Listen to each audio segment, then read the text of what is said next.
Hey friends, this is Wendy with Love and Stampin'. I'm excited you're here with me today. We are going to use the Warmest Heart bundle today to make some cute cards. Now, I have already pre-done some. This one I made during my Creative Vault event earlier this week, and I stamped some extra stuff and colored some extra stuff, so I thought we would make some cards.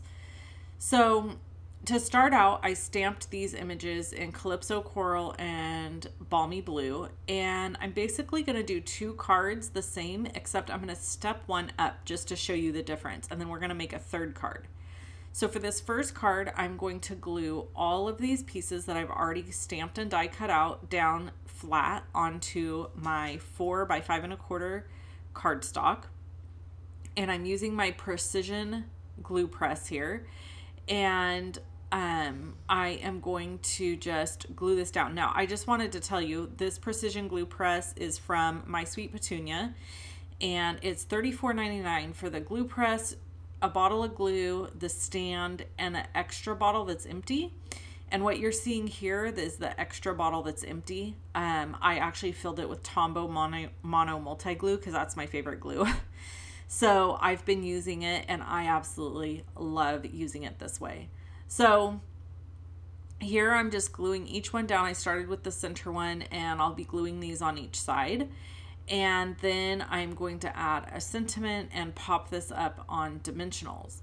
Stampin' Up's new catalog just released on September 6th, and this is one of the bundles in the catalog that I just loved.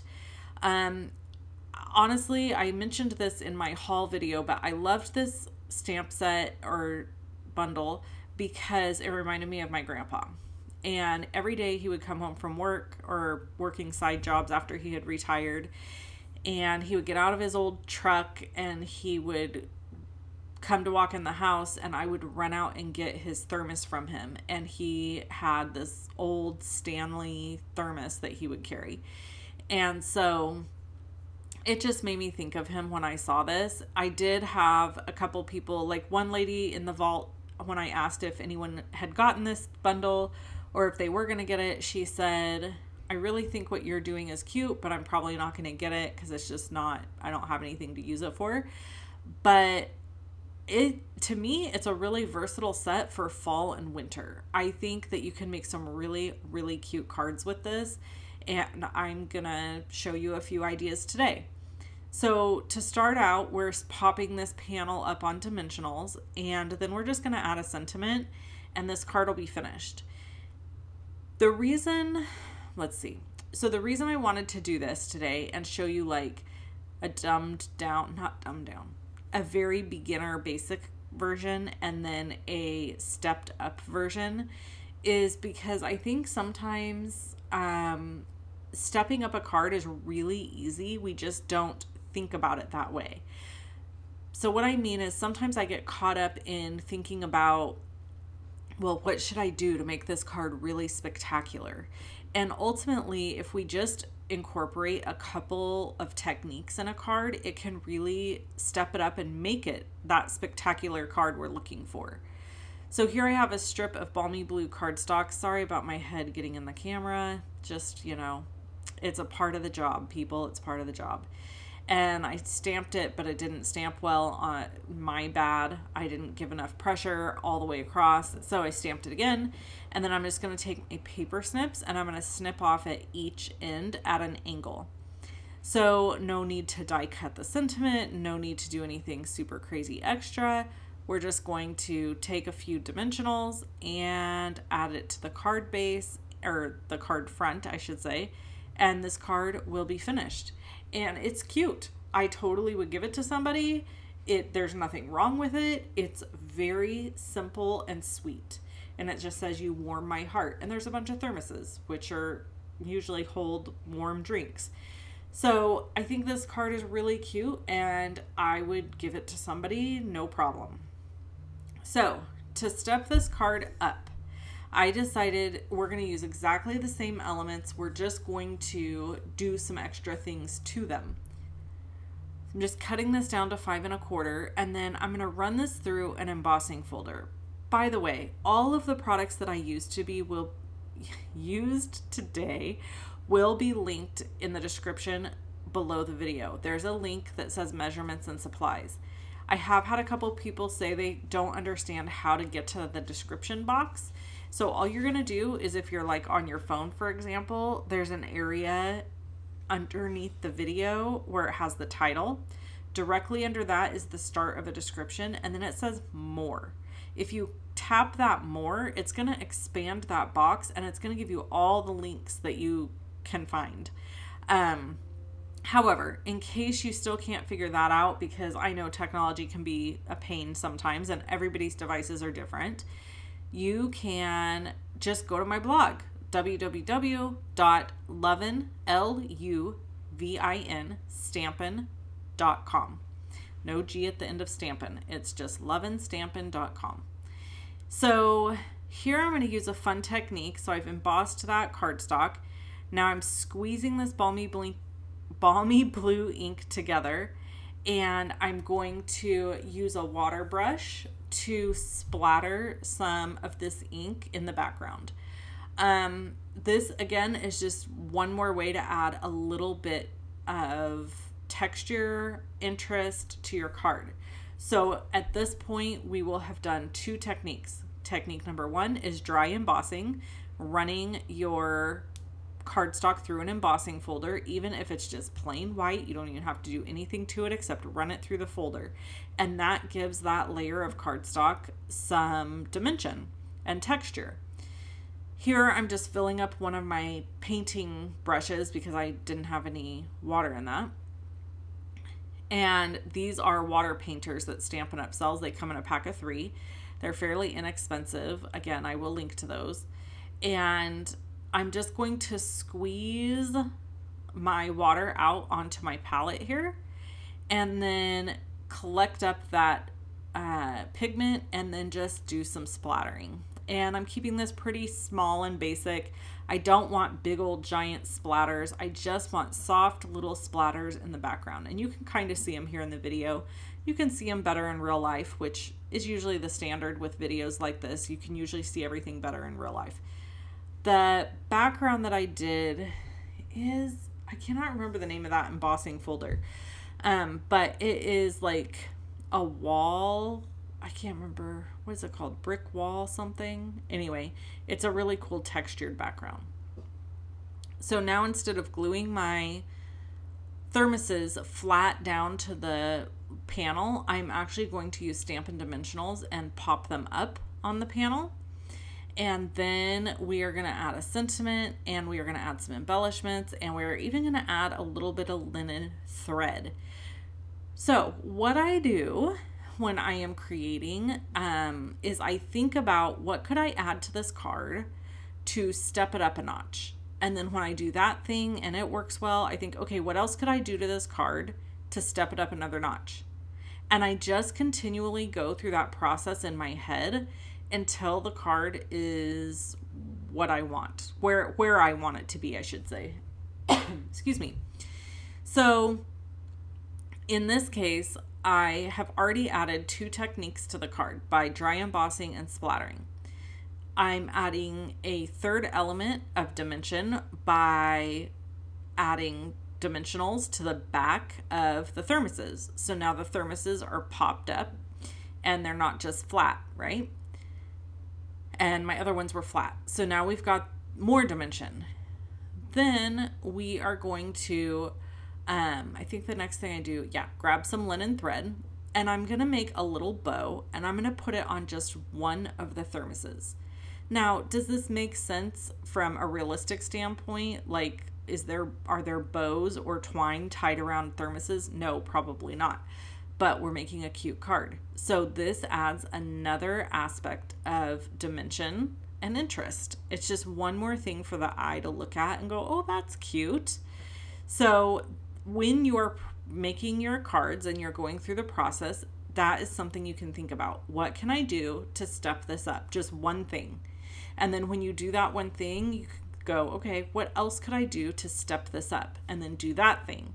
And so by the time you're done, you've done all of these different things to step your cards up and make them look really cute with a bunch of added elements.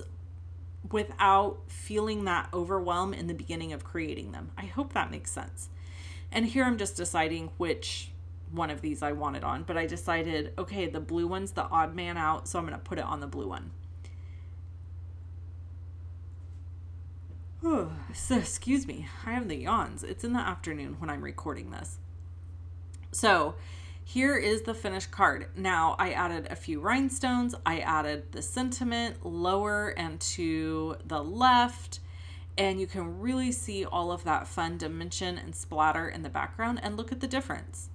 You can definitely see a significant difference between the two cards, even though really we didn't do that much extra work. All right, now I have this little thermos you see over there that I colored during my Creative Vault session with my Stampin' Chat with Sister. And I'm going to use this cool layering stencil from Stampin' Up. This is part of the Abundant Beauty decorative masks. And I'm using Fresh Freesia first and then Blackberry Bliss. And it's going to create this beautiful element where we see two different colors. And then I'm going to go in and I start out with shaded spruce for my color on my leaves. And I really just didn't like it. I decided it wasn't the right tone and it wasn't going to work. But I ink blended them all first, and then I'll show you how I fix this, because we are definitely not starting over, right? So I just grab Mossy Meadow, which is a little darker. I go in and go right over the top. No harm, no foul. And it turned out beautiful. The next step is going to be the Daffodil Delight, and I'm going to ink it, add another layer, ink it again.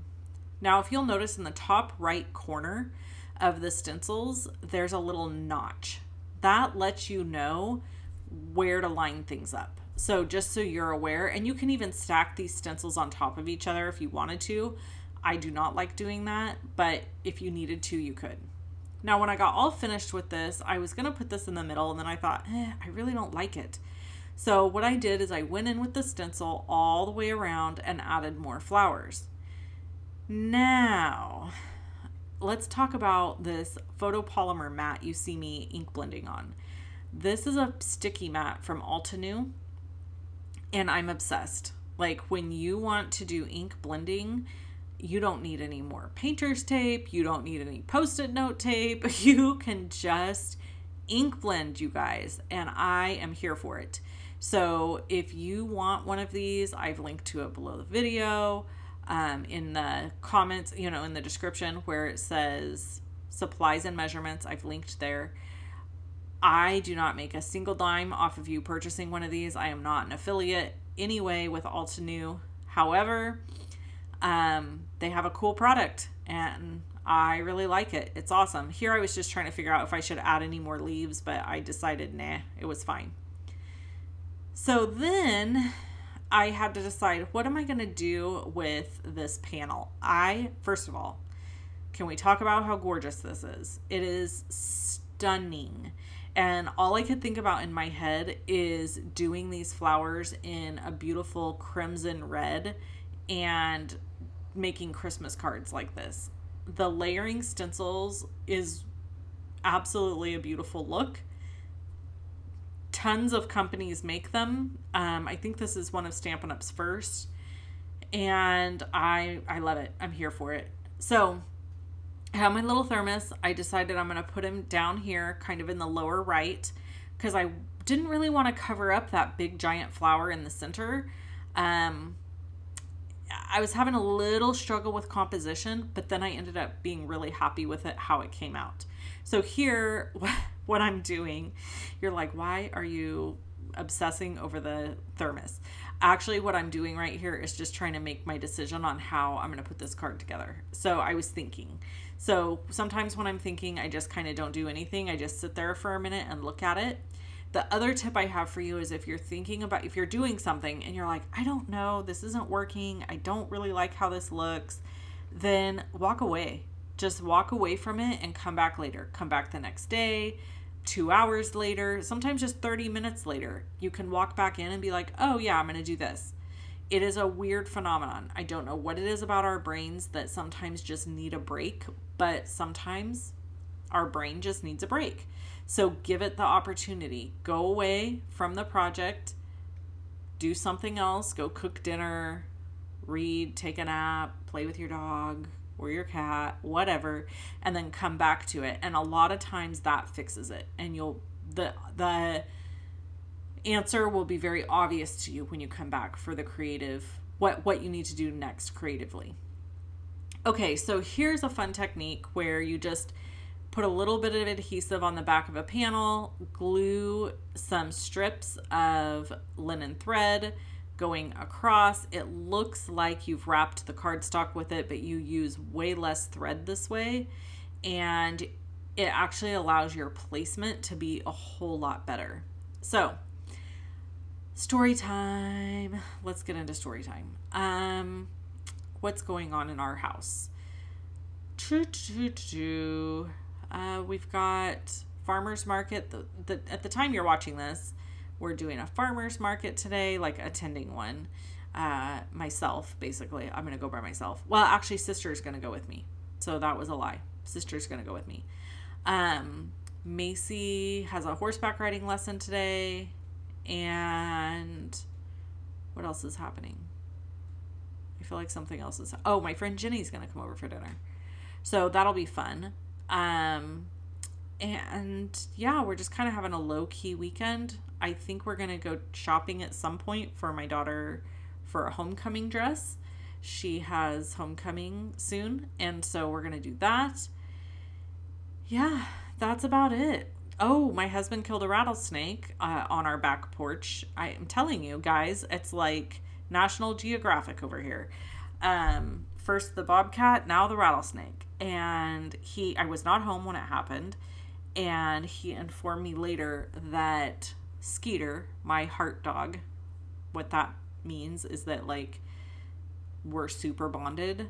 She is just an amazing dog, and there's something about me in particular that she's obsessed with. So, yeah, she's by my side constantly. Anyway, so apparently she was like 6 inches from the rattlesnake's face and was just like staring at it. And he ended up having to like scream at her to get her.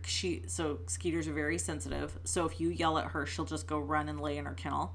So he ended up having to do that just to get her to like abort mission, like get away from the rattlesnake. And I told him, I'm like, if that dog would have gotten bit in the face by that freaking snake, I would have had a nervous breakdown. Like, seriously, we just lost Buddy. I would not have been able to handle it. I'm just telling you right now. And he was like, I know, it was freaking me out. And so, anyway, crisis averted. Rattlesnake went to rattlesnake heaven.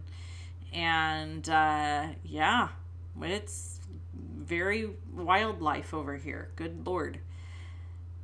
Other than that, we're just kind of plugging along. Sister and I went live in the Creative Vault on Thursday, and we watched the movie The Strangers prior to going live. It scared the ever-living daylights out of me. And next week, apparently, we're watching The Shining. So the deal is that Sister and I are going to watch a scary movie every Thursday in September and October. And then in November and December, she has to watch a Hallmark movie with me every Thursday.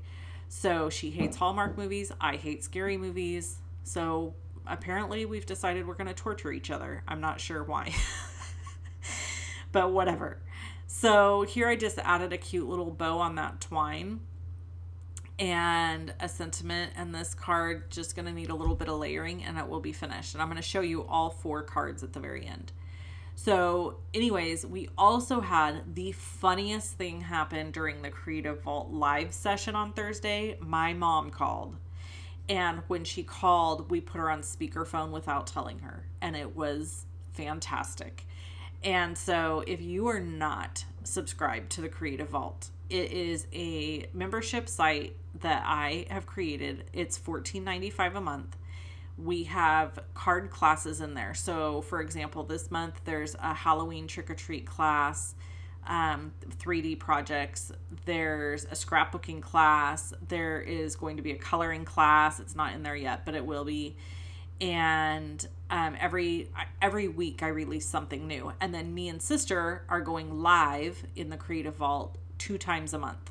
So I create a card and her and I chat and we have funny stories and things that happen, and it's a good time. So if you're interested in participating in the Creative Vault, we would love to have you. I also do a giveaway every month, by the way.